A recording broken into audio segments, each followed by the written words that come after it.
Night, one out away from another sweep of Toronto. That's all that's happened in the series between these two for some time. Fly ball into left. Duran will make the catch, and the Red Sox sweep the Blue Jays. They win it 7-3, and that's 5 in a row for Boston. Sox on their way to Cincinnati. A very happy flight coming up. Another combination of speed and power here tonight. A couple of home runs, 6 bags on the night. And, Brian Bayo had a lot of traffic on the bases early on. He was able to limit the damage, ended up going 6. Something to build on for Bayo. And this bullpen keeps it going as well. This is a nice little run here for the Boston Red Sox. And Milliken just told me I have a head built for bald, so that's what we're going to get into this summer with no Maz. Don't make me sound awful, please. We're just starting here. It wasn't mean. It was a compliment. You made yourself sound awful. But yes, thank you for the backhanded compliment. Much appreciated. Which, I mean, not that I should complain about backhanded compliments. You've heard me talk about the Red Sox for the last 5 years, Milliken. Anytime I compliment them, I give them a backhanded compliment, so this is my comeuppance. I get it. Let's be real. They kind of earned it. It's not all on you. I won't blame you. I think certain times you go a little too far, but that's what we're here to talk about tonight. We're going to get a little Chaim Bloom talk going. This is really my wheelhouse. Let's go. I don't want to give the Red Sox a backhanded compliment at all. I want to give them a compliment. They have exceeded my expectations for sure. And as a Red Sox fan, I'm excited to kind of sit down and watch them over the course of the next month. And I'm curious as to what, as to how you feel about it. And we'll get to you tonight at 617-779-0985. Milliken and McCarthy in for Maz on the Baseball Hour. But this is a good opportunity to kind of reset here, Milliken. We haven't done a lot of Fridays recently because of the Celtics. People obviously have not been watching the Red Sox because of the Celtics. You look up, and they're 5 games above 500. Is it 5 or 6? I keep 5 forgetting. games, 40 and 35 on the season now. They're 5 games above 500. They are 1 game out of a playoff spot. They're in this thing. Which is really good timing for them because they need to bring people back. They need to bring people back to the sport. More importantly, they need to bring people back to the Red Sox experience. They don't have a lot of star power, but they're getting it done.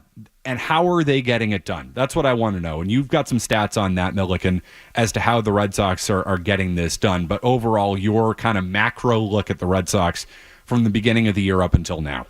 I think if you don't say you're surprised right now, you're lying to yourself. There's really no other way you can kind of frame it, especially when you look at how they've been one of the most injured teams in all of baseball and how, especially over the last month, they've really stepped up and found a way to get by when you have guys like David Hamilton. A David Hamilton who, was a mediocre player coming through the minors, was never someone people really got excited about. Obviously, people probably remember him, and this is the last piece in the Hunter Renfroe trade. When that guy comes up, he's leading the team in stolen bases now with 20, hits 288 over 50 games, almost an 800 OPS, well above league average as a hitter. You sit back, you say, wow, Rob Resnider learning to hit lefties and righties with an OPS over 800. Emmanuel Valdez, since he got recalled a month ago, 1,100 OPS. And that's before you talk about Connor Wong, being one of the better catchers in baseball. Jarren Duran becoming one of the better outfielders.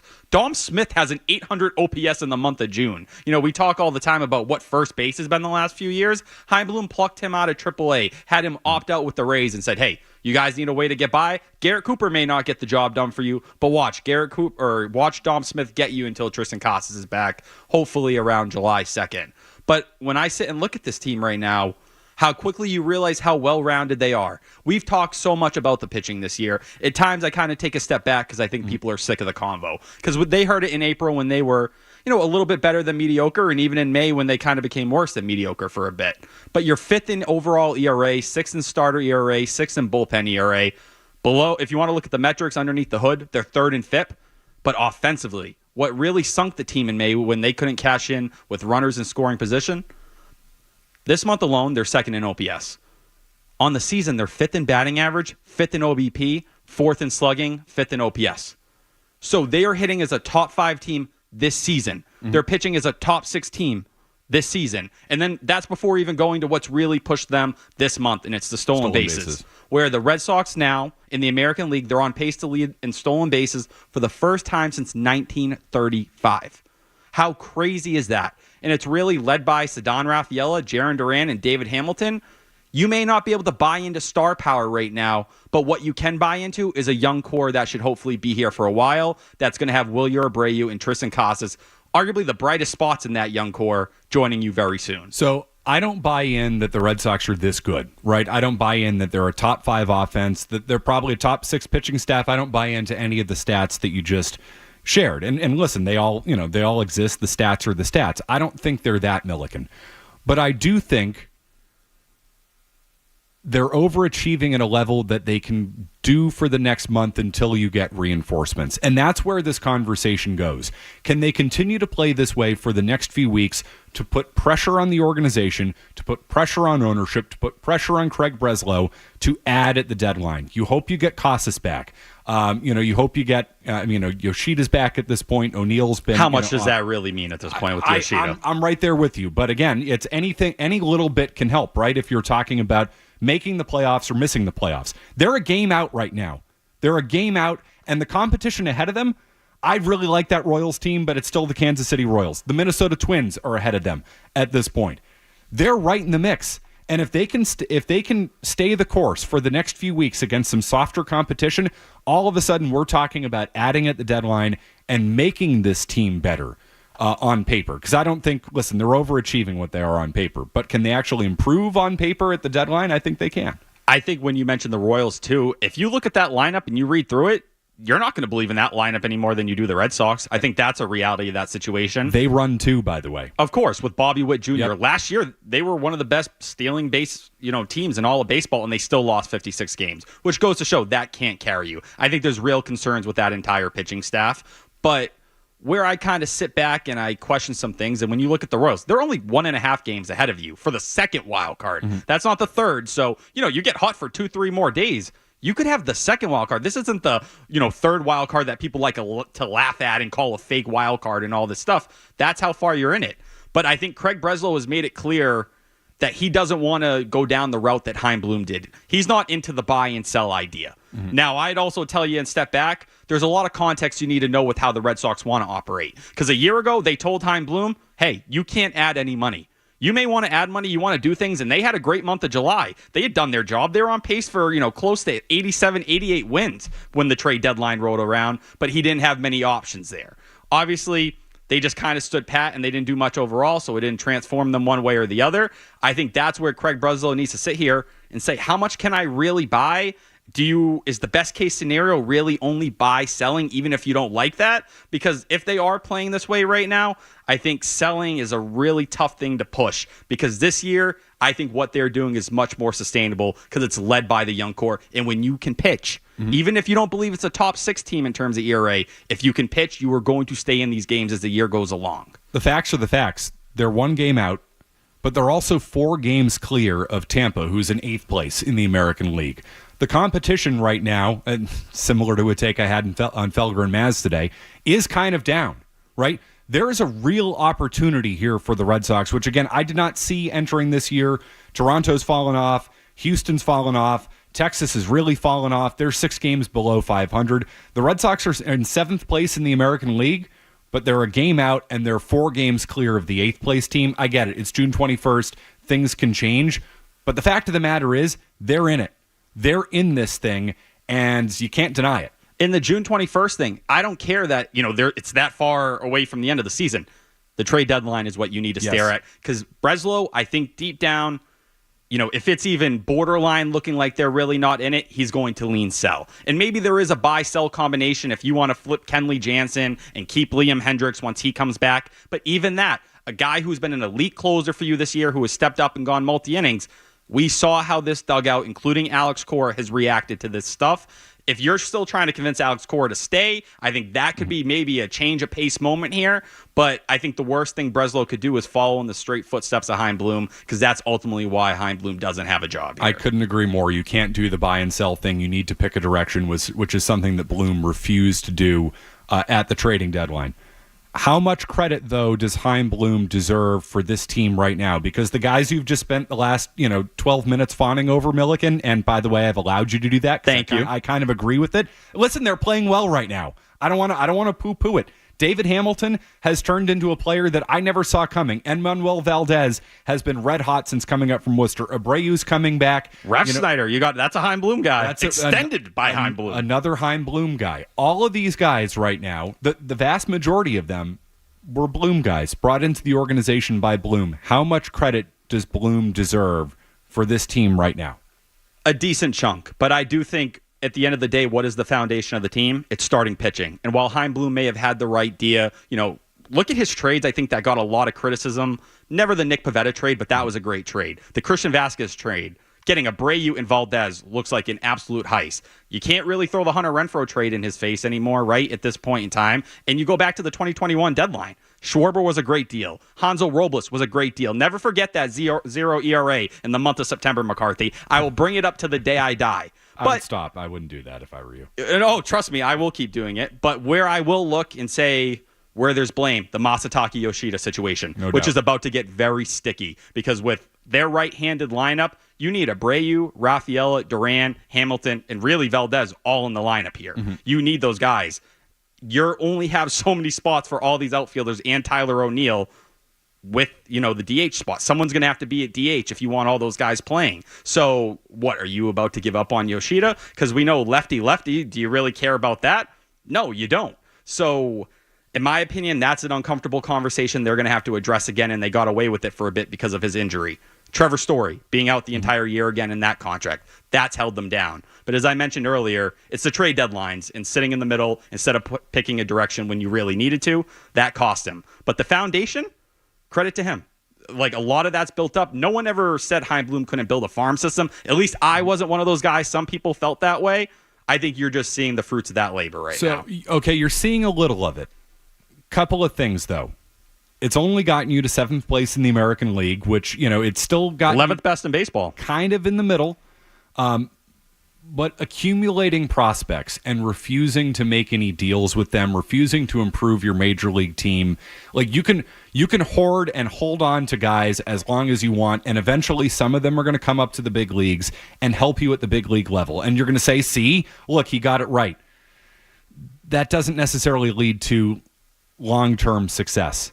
To your point, like you held on to David Hamilton. He's playing really well right now. You've held on to, you traded for Manuel Valdez. You held on to all of these guys, and they're performing perhaps better than you thought they were going to. Is David Hamilton going to have a job on this team in 6 months? It's a fair question. I think you can talk about maybe even dealing him at the trade deadline. So high. And it doesn't change Hunter Renfroe in 2022 when you had Arroyo and JBJ playing. But that's what a GM does. You accumulate assets, but then you use those assets to build the best 9 you possibly can. Right now, the Red Sox are getting by. It is kind of the island of misfit toys. They're getting by with a whole bunch of guys. But to your point, you're going to have to make tough decisions about what your best starting 9 is. You're going to have to make tough decisions next year when that comes to that too. I mean, right now you've got Grissom, Hamilton, Valdez, with Meyer coming up, Story coming back. That's 5 guys for 2 spots. Check the outfield. Roman Anthony, who is the number 1 prospect in your system right now, you have a surplus out there between Abreu, Duran, and Rafaela. Someone's going to have to get moved. So can you make the really painful decision of trading one of those guys at the deadline for maybe a right-handed bat that fits this team in the long term? Because as we've talked about, they're so left-handed right now. Tyler O'Neill's only going to be here this year. What are you going to do in the years after where you can plug someone between Devers and Casas? Yep. So accumulating prospects, I don't think you get a lot of credit for accumulating prospects. Anybody can do that. Anybody can bring a bunch of guys in and see what works.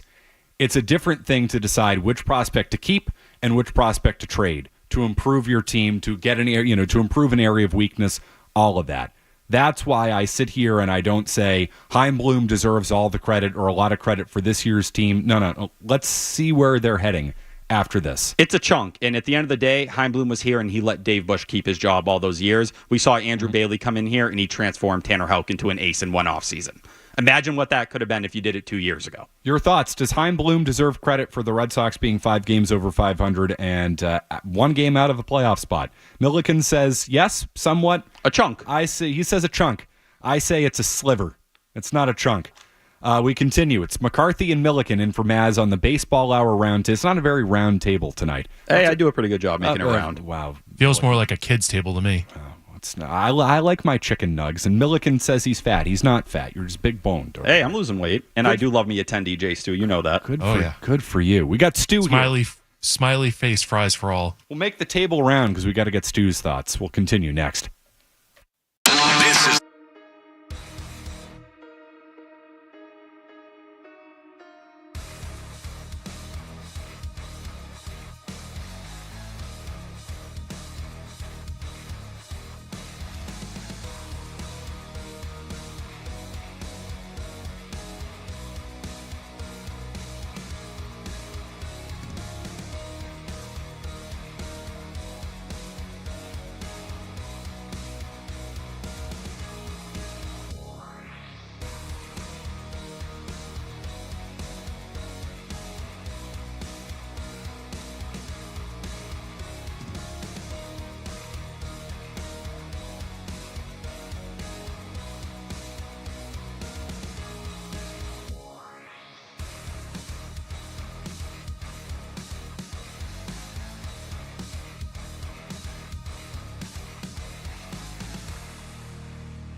always scary watching someone on the mound.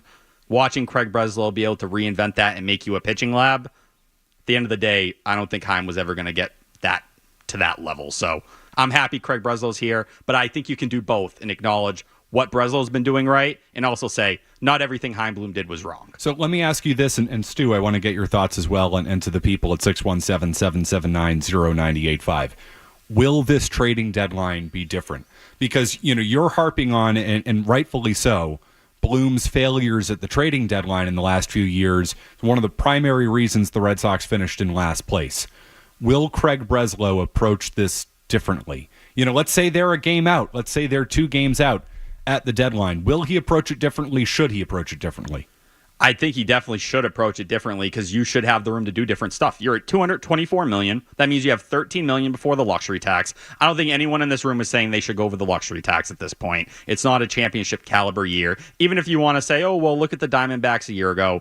If anything, this feels like the year where you compete as far as you did like 2021, and then you're supposed to take the leap. The only difference is this upcoming offseason, don't go and sign Trevor Story and barely go over the luxury tax, and then double down on it at the deadline and not really improve yourself. But I do think if you are in this kind of spot you are right now, or even a little bit better, yeah, you can add to this team and do some things. The reality is there's not much you can add to this team right now. A lot of the position players are here and they're long term. Now you have Rule 5 eligible players, the Nick Yorks of the world, that it's like, hey, you can package that guy and another guy, maybe go get yourself another starter for this rotation. Because I think the storyline people don't talk about right now, Tanner Houck. Yes. He's 10 innings away from his career high in the big leagues. Good point. What's it going to look like in August and September? And the Red Sox are already making the necessary steps to protect him. This is the second time in 3 weeks he's working on an extra day of rest. They know they need to be careful. Cutter Crawford told you 2 weeks ago before he got an extra day, my mechanics are out of whack. My bottom half's getting tired.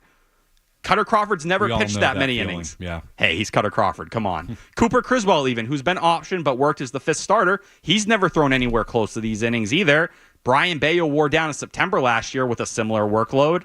It's going to catch up to everyone eventually. And if your offense, eventually takes a step back like it's going to happen, and your pitching is closer to average than above average, then you're going to fall back to mediocre very quickly when you really need to be hitting your stride. So if you can find a controllable starter that's not going to kill you, a 4 or a 5 to get you by, and you can plan for next year, I think that'd be awesome. Jimmy, should the Red Sox add? Will they add?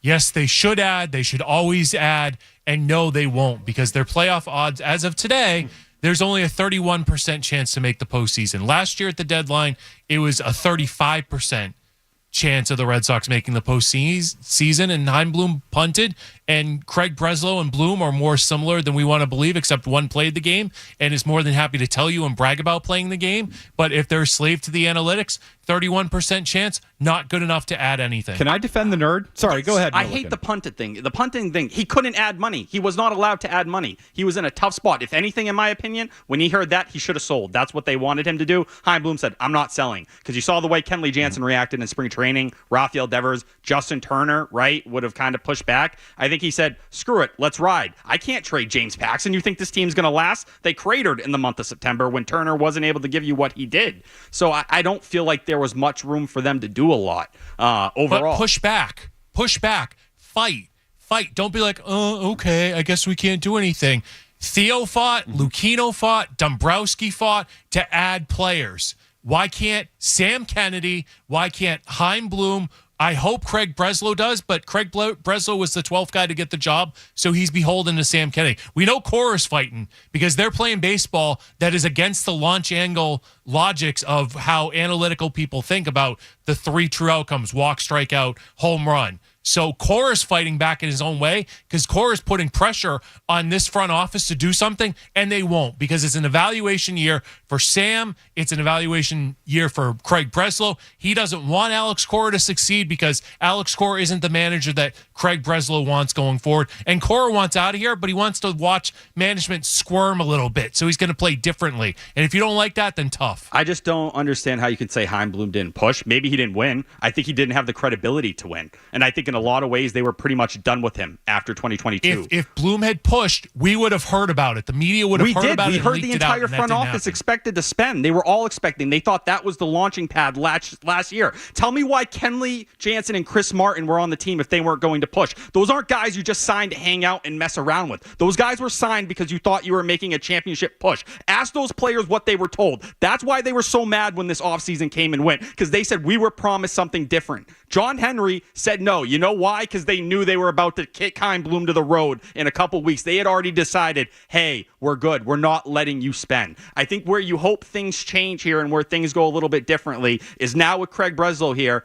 Who did Theo Epstein recently, compare himself to? Bill LaJoy. That's a Theo Epstein quote. And that's the guy, Bill LaJoy, who helped Theo in those rooms and helped push him. I hope Theo can make a similar step. Can I tell you he will? I can't. But I can tell you Theo said it himself. He's talking to Craig Breslow multiple times a week on everything from 40-man decisions to other things. Can that be what gives Craig Breslow that edge? I don't know, but it gives me some hope. There's a chance. We don't know the outcome yet. We're not going to know it until this trade deadline. I hope they add. And I hope I'm wrong, but I don't feel like I am. The tendency of this club under Sam Kennedy runs the Red Sox. I don't and disagree. He's more about the business side of things than he is actually winning baseball games. The business, though. And he lies and he manipulates, and that's who Sam Kennedy is. That's who he's been for 20 years. But he's had such a grasp on the media because he leaks stuff to people, and he's everybody's friend that nobody ever goes after him in this market. So I don't disagree with anything you just said there, Jimmy. I do think, though, it is important to Sam Kennedy, if they are on the verge of making the playoffs this year, which, again, as we sit here tonight, they are. I know you say it's a 31% chance. I think it's a higher chance than that right now. I'm just telling you what the analytics on Baseball Reference tell me, and that's what they're slave to. They have their own numbers that they run. 31% chance, not good enough for them. But can you learn? Last year, there were underdog shirts the following day in the dugout. Can you learn and realize that's not the way to go? That did nothing. The push from and Jason Varitek was the one who gave that to Alex Cora. Didn't mean anything. So why should I invest in this team when this team under Sam Kennedy won't invest in themselves? Because this time around, you look at it, and I'm sorry, McCarthy. No. This time you look at it, and hopefully they're smart enough in that front office ownership, and I don't think it's going to be John Henry. I do think that's where you look at someone like Sam Kennedy and say, hey, the whole underdog mantra, not giving them what they need, clearly doesn't work. Can you do something different this time? We're losing money, so we really can't do anything. I'm sorry. I'm not convinced they're going to add much in the way. Don't have your expectations. We're evaluating. What are additions, McCarthy? I'm not convinced they're going to add much in the way of money. But I do think they have a general manager who might be willing to swap out one player for another. We talked about earlier the hockey trade. So a lateral move then. A lateral move, but if you're trading a Nick York for a bum reliever, not a bum reliever, but you know what I mean, that's not going to do much in the way of John Henry's pocketbook. I do think because Breslow's a new general manager, he'll be a little bit more willing to move the pieces that Chaim probably was not willing to move, the Nick Yorks, guys like that. I do think, but that's also not his prospect. It's not, which it's is also good. It's also a big, like, if you want a decent reliever, that's $5 million. Nick York is what, under $1 million? So that's still money, which they don't have because they're crying poor mouth because all of a sudden baseball is a losing business. Yeah, well, if it were a losing business, it's business stuff now, and that's where Sam Kennedy runs the Red Sox, and they're not going to add any money. So you're going to get some Jamoke reliever who's making $1 million because it matches up with 4A prospect X. Yep. But the question is... That sucks. I agree. The Red Sox should be better than that. I agree, Jimmy. But is the general manager going to be better at his job than the previous one and go out and find the value? Well, if he's allowed to. I think he'll be allowed to so long as you don't spend a lot more money. Yeah, what's the line? Are you going to say it can't be more than 225 when you were at 224 a year ago? Like, when that's the case and you can't do anything, that's one thing. I think this year it's like, just give him a little bit of room to work with. I don't think anyone's expecting a major blockbuster deal. I'd love for Garrett Crochet and Luis Robert to show on my doorstep and be like, oh, here we go. This is where we go. The Red Sox competitive window, wide open. We got a superstar. We got a top of the rotation starter to pair with Tanner Houck. They're young. Let it ride. It's just, I think you can still give assistance to this team and give them a shot. It may not be as much as we all would want at the time, but there's a big difference between something and nothing. All right, 617-779-0985. I see you on the line. We'll take Did you like of that it. Red Sox minute? I did. I enjoyed it. You and Go, Milliken Jay Stu. yelling at each other. I'm always for that. That's, you kidding me? I get to kick back, relax after, grinding out a 4-hour Felger Maz, just let you guys do your thing. They pay me to do this. They don't pay me by the word. These guys can yell at each other anytime they want. Quick update. I see on the line will take care of you. It's McCarthy, Milliken, Stu, in for Maz. Sports Hub headlines. Red Sox and Red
nerd, analyst, Yale guy, Craig Breslow, all that. Player, yes, so that's a little bit different. But will he approach these trade deadlines differently? We know the Red Sox are trying to, win by, stretching the budget a little farther than they've stretched it and being a little bit more resourceful. Like, that hasn't changed. The edict from ownership has not changed, which is win 87 games every year and do so without spending the money we once spent on the team. Bloom just didn't do that. Will Breslow do that? Will he be successful in that? Will he have good trading deadlines? That's the real question. And some of the names, like these are the moves I think you can make where you may not get the most craziest piece, but you can get someone who may be a rental or isn't the highest tier player. But like we said, Nick York, Rule 5 eligible. You're going to have to expose him to other teams. Nick York, how many versions of Nick York do you have right now between Vaughn Grissom? Right. Emmanuel Valdez is obviously from the left side. Milliken, you have too many guys. Too many. It's too many guys. And then you can keep going up the list here. Blaze Jordan, a guy who's had a really nice offensive year around a bad finger injury. Nathan Hickey, top 20 guy, someone who has some kind of value. They may not be the biggest pieces with some good relief prospects in here. The Luis Guerreros of the world, Christopher Troy. Nick Now we're Soldar, getting who into looks like a utility player. Now we're getting into the part where I say, are these actually real people or is Milliken just naming What about guys? Dick Fitz? I like Richard Fitz. He's someone I would probably keep around just because you don't have many, high starters in the minors right now. Not that I think he's anything more than a 4 or 5 at best case, but you have pieces you need to move or else they're exposed. Jimmy. Do you want another Ryan Fernandez going to St. Louis? Deal these guys for something before they run. Did you just see that, Jimmy? Milliken gave a baseball take. As in what general managers have to do. He said, I like this prospect. I like Dick Fitz. I would trade this other guy. Now you just named 17 guys, and I don't know who half they are, but I would trade this guy. I would So trade we need Nick a York. consolidation of these lottery picks is what you mean. That's Yes. it. Use those and get something. I think that's where Chaim Bloom, a lot of times, he loved everyone. Sometimes flip those pieces. Even, Eldor Ramirez, he was a top 8 prospect at the time for Schwarber. Obviously, he would have been maybe 20 in any other system. But you said screw it and you dished it. You weren't scared. You need more of that. You need more of that aggression, that conviction. And Craig Breslow had no problem at that introductory presser throwing shot after shot at Chaim about, hey, I'm willing to move prospects. Yes. You got to be, willing to do that. You Aggressive. can't Well, be let's see. scared. Go do it. Right. Put And it on the table. We're going to find out a little more than a month from now, and I think the Red Sox are still going to be in it. This is Because all so about far the he trading deadline. bought an injured Vaughn Grisham. Yeah. Matthew Lugo, a guy who's tore it up at AA and is now at AAA, go deal him because I don't believe he's going to be some special MLB player. Real quick, Jimmy, do you hold Grissom against Breslow? I do, because the Braves don't give up on bad prospects. So I agree, but I still would have taken that shot because I think you had to move on. But from you had Sale. Nick York. I think So trade Nick York. that's where it should have been. Trade Vaughn Grissom now at this point. Trade David Hamilton. You have too many guys. And I think with Vaughn Grissom, say what you will, I would like to see a chunk of him healthy, full go for a month or two. Now, it's fair to argue we might get to 2024 and that shot's gone. I still think Vaughn Grissom could work off the bench. Is that going to make you super satisfied? No, but the whole thing about that deal was never 2024. It was about the control you had over him for 6 years. Can I just challenge something you just said Go real ahead. quick? You said, I want to see Vaughn Grissom get more of an opportunity, and I get that, right? He's proven he can hit at AAA. He has not proven he can hit at the big league level.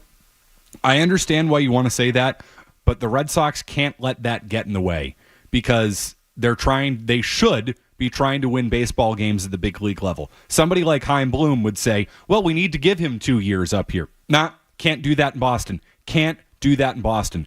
I would rather trade a prospect and maybe run the risk that he is something somewhere else, but I would rather be decisive in that moment than indecisive and saying, well, let's just see what he's got for the next 2 years at the cost of wins at the big league level. We cannot do that. You cannot do that in Boston. And I agree with you on that, McCarthy, especially this year. That's kind of why I do feel like, hey, the shot may be gone. And sometimes it's just bad luck. It is what it is. Sure. And, opportunity, you got the flu, you got hurt, it didn't work out, especially in a development year.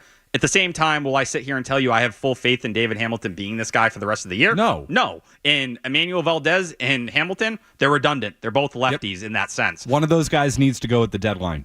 One of them needs to go. And that's where maybe you say, hey, Grissom, we may not be able to give you the everyday job like you had for a couple weeks there. We'll platoon you with David Hamilton. We'll give you different shots in game. Go prove you're supposed to be this natural-born hitter. Find a way to hit coming off the bench and doing these other things. 617-779-0985. Martin in Texas. Hey, Martin. Hey, guys. I think the biggest problem is something on what you touched earlier when you said You got a bevy of outfielders between, Duran, Rafaela, and Abreu. When you got Yoshida's contract, I think it's going to be hard deciding what to get rid of in terms of those couple things. And one of the top prospects to try to get Pete Alonso or maybe Lewis Robert. And I don't think they know how to figure it out, and I don't think they're going to figure it out. I mean, it's a fair question, Martin. I do want to bring in Jason in Wakefield because he has thoughts on Yoshida. You mentioned the roster crunch. Martin did too. Hey, Jason. Thank you very much. My question about Masada, I'm not a sports person, but I'm a baseball fan, and specifically Red Sox, obviously, 'cause I'm from Wakefield. But with all that being said, I see them sign this guy for what his contract is $100 million, correct? Yeah, when over 5 years. It was $590, but when you took the signing fees and everything, it was over $100 million. Yeah. Okay. So they obviously saw something, and no pun intended, I don't think this was a swing and a miss, because is there not such a thing as a sophomore slump? I know that's not acceptable in Boston sports culture, but at the end of the day, when I was watching this guy last year, I go, I can't swear. Yeah, and I'm going to let you go on that. Jason, is there something there? Maybe. But again, it's about winning games at the big league level, and if you have a guy in, a sophomore slump or whatever you want to call it, but going back to last year, he struggled, after the All-Star break. I do think they missed on that, and he can't play the field. And I think the other half of it is when the guy starts to look like what every just about evaluator across baseball thought he was, saying, I think he's maybe a league average hitter, maybe a platoon bat. We don't believe he can play left field. Craig Breslow, early in the offseason, the whole thing was he wanted a versatile DH. Eventually, they changed all the messaging when they got to spring training, and it was, hey, I know we sold you on Yoshida's defense, and we thought he was better than the metrics. It became, oh, well, now he's only playing DH. And when they had no other options in the outfield this year, when they were starving for offense in late April, and they were looking for anyone who would go out there and play games, they still would not put him out there. I think that's very telling. And when you're a DH, you have to be able to be more than, even an average bat. He hasn't been that this year. I don't think he fits what Craig Breslow wants in a DH. And I think at the end of the day, like you said, you're not going to sacrifice, Tyler O'Neill bats or forcing someone like Willie or Abreu out of the lineup for his sake, or even a David Hamilton so he can play, shortstop and you keep Rafaela in center field or don't move him to shortstop. They're not going to sacrifice that much for this guy because it's not Breslow's guy. Got to dump the contract. Attach a prospect to him. You want to save some money, which is what ownership wants to do. They need to attach a prospect to him and dump that contract. I just don't know who's going to be willing to take much of any of that contract. Might have to be a good prospect. I'll tell you, I'm curious, and I'd wonder if they get to the point where they'd have to attach such a prospect they don't view it as worth it, and it's just a sunk cost, and you DFA him. Yeah, just say, oh damn, it didn't work. Hey, you want reasons? Him? Yeah, you can't. I don't think he can go down to AAA like that. It's funny. We were having that conversation on the podcast the other day, but it feels oddly similar to that in some ways now. Something really cool, and I mean really cool, if you're a baseball nerd like me, if you're an absolute freaking dork like me, happened last night. I want to talk about that next. It's McCarthy and